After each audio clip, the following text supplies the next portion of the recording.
साथियों नमस्कार, मैं हूं दिनेश सिंह और आप देख रहे हैं @skilled गुरुजी यूट्यूब चैनल को। दोस्तों, आप इस चैनल को दिनेश सिंह जी ज्योग्राफी के नाम से भी सर्च कर सकते हैं। आइए दोस्तों, आपका स्वागत करते हैं आज की क्लास में। दोस्तों, आज की क्लास अपनी रहेगी महाद्वीप एवं महासागरीय नित्तल की उत्पत्ति कैसे हुई, या इसे सरल शब्दों में कहें तो यूं कहें इसे कि धरातल का निर्माण कैसे हुआ होगा, या अपन इसे ऐसे कहें कि महाद्वीप और महासागरों की उत्पत्ति कैसे हुई, कैसे महाद्वीप बने और कैसे महासागर बने, इसको लेकर के आज की क्लास हमारी रहेगी। दोस्तों, महाद्वीपों के और महासागरों की उत्पत्ति के सिद्धांतों को लेकर के लोगों में अलग अलग विचारधाराएं हैं, और अलग अलग विचारधाराएं होने के कारण ये दो भागों में बांट दिए गए हैं। एक प्रारंभिक मत है जो पुरानी विचारधारा थी, पुराने समय में जो विद्वान रहे हैं वो धरातल के निर्माण को लेकर के क्या विचार रखते थे, और आधुनिक मत आएगा जिसमें अपन पढ़ेंगे कि आज को वर्तमान में धरातल की उत्पत्ति को लेकर के क्या सिद्धांत रहे। दोस्तों, आज हम आरंभिक मत पढ़ेंगे, पुराने मत पढ़ेंगे। दोस्तों आइए दोस्तों, आज पढ़ते हैं सबसे पहला मत, लॉर्ड केल्विन का मत। लॉर्ड केल्विन कहते हैं कि पृथ्वी की उत्पत्ति के समय पृथ्वी जो है वो वायवीय निहारिका के रूप में उपलब्ध रही होगी, और वायवीय निहारिका के रूप में उपलब्ध होने के कारण जब ये पृथ्वी धीरे धीरे ठंडी हुई होगी या पृथ्वी शीतल हुई होगी, तो शीतल होती हुई पृथ्वी में सिकुड़न पैदा हुआ होगा, और सिकुड़न पैदा होने के कारण यह पृथ्वी जो है वो इस प्रकार से दबी होगी।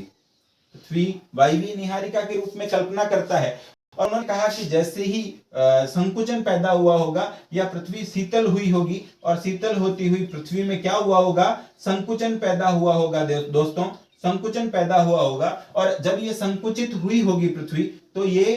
कुछ भाग तो अंदर धस गया होगा, कुछ भाग बाहर निकला हुआ रहा होगा, कुछ भाग अंदर धस गया होगा, कुछ भाग बाहर निकला हुआ रहा होगा, और पृथ्वी में संकुचन कुछ इस तरीके से रहा होगा। तो जो भाग ऊपर की ओर उठा हुआ रह गया दोस्तों, वहां पर उन्होंने कहा कि ये तो बने महाद्वीप,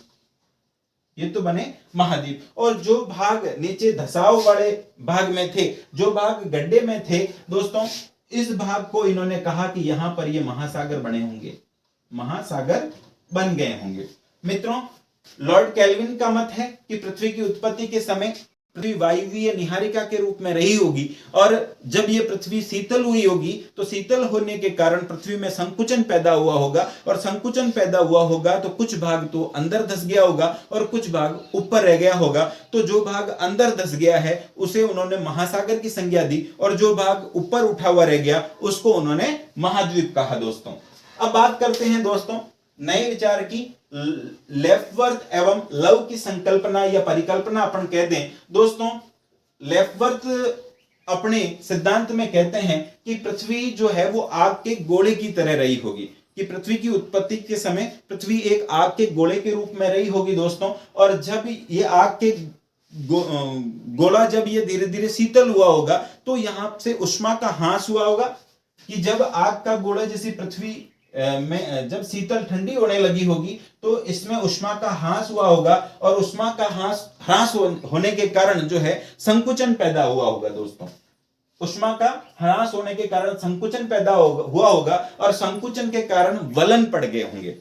संकुचन के कारण वलन पड़ गए होंगे। दोस्तों, वलन इस प्रकार की स्थिति को वलन की संज्ञा देते हैं हम लोग, कि जैसे पृथ्वी आग का गोला थी, ठंडी हुई, ठंडी होने से उसमें उष्मा जो थी वो बाहर निकल गई, तो उष्मा कम हो गई, उष्मा का ह्रास हुआ होगा, और जब उष्मा का ह्रास हुआ होगा तो संकुचन पैदा हुआ होगा, और संकुचन की वजह से वलन बन गए होंगे, और वलन कि ये ऊपर उठा हुआ भाग और नीचे धसा हुआ भाग अपनति और अभिनति की संज्ञा इन्होंने दी। उन्होंने कहा कि ये ऊपर उठा हुआ भाग अपनति कहलाएगा, ऊपर उठा हुआ भाग अपनति कहलाएगा दोस्तों, और ये अपनति वाला जो भाग है ये भाग रहा होगा महाद्वीपीय भाग, ये भाग रहा होगा महाद्वीपीय भाग, और जो भाग नीचे धस गया है यानी कि अभिनति वाला जो भाग है, वो अभिनति वाला भाग यानी ये नीचे धसा हुआ भाग, यहां पर ये क्या बनेंगे होंगे, महासागर बनेंगे होंगे। तो लेफ्टवर्थ की अपनी एक संकल्पना है दोस्तों, उन्होंने ये माना कि पृथ्वी आग का गोला थी, और जब ये ठंडी हो रही होगी तो ठंडी होने के कारण इसमें उष्मा का ह्रास हुआ होगा, और जब उष्मा का ह्रास हो गया होगा तो पृथ्वी सिकुड़ने लगी होगी, और सिकुड़ने लगी होगी तो उसमें वलन पैदा हो गए, और वलन पैदा होने की वजह से जो है जो भाग ऊपर उठा हुआ रह गया, जो भाग ऊपर उठा हुआ रह गया उसको उन्होंने कहा अपनति, और अपनति वाले भाग को उन्होंने मान लिया महाद्वीप बने। और जो भाग अभिनति वाला, जो गहराई वाला भाग या अभिनति वाला भाग जो था उसको उन्होंने मान लिया कि यहां पर पानी भर गया होगा और ये महासागरों का इस प्रकार से निर्माण हो गया होगा। ये बात कही है लेफ्वर्थ ने, लेकिन इस बात को लेकर के लव ने संशोधन कर दिया दोस्तों। 1907 में लव का संशोधन आया और लव ने यह माना कि साहब किसी भी वस्तु का ज्यामितीय केंद्र और गुरुत्वाकर्षण केंद्र एक नहीं हो सकते, दोनों ही अलग अलग होते हैं। इसी वजह से पृथ्वी के केंद्रीय आकर्षण शक्ति के कारण, पृथ्वी के केंद्र के आकर्षण शक्ति के कारण धरातलीय भाग में उत्थान और धसाव की क्रिया हुई होगी, कि पृथ्वी के केंद्रीय भाग के आकर्षण के कारण जो भाग ज्यादा खिंच गया होगा वो अंदर की ओर धस गया होगा, और जो भाग, जिस भाग में खिंचाव कम रहा होगा वो भाग ऊपर रह गया होगा। तो इस वजह से धसाव और उत्थान की क्रिया रही दोस्तों, और जो भाग उत्थान में था यानी जो ऊपर उठा हुआ रह गया दोस्तों उसको उन्होंने महाद्वीप कहा था, और जो भाग नीचे धस गया था उन्होंने इसको महासागरों की संज्ञा दे दी दोस्तों। अब बात करते हैं दोस्तों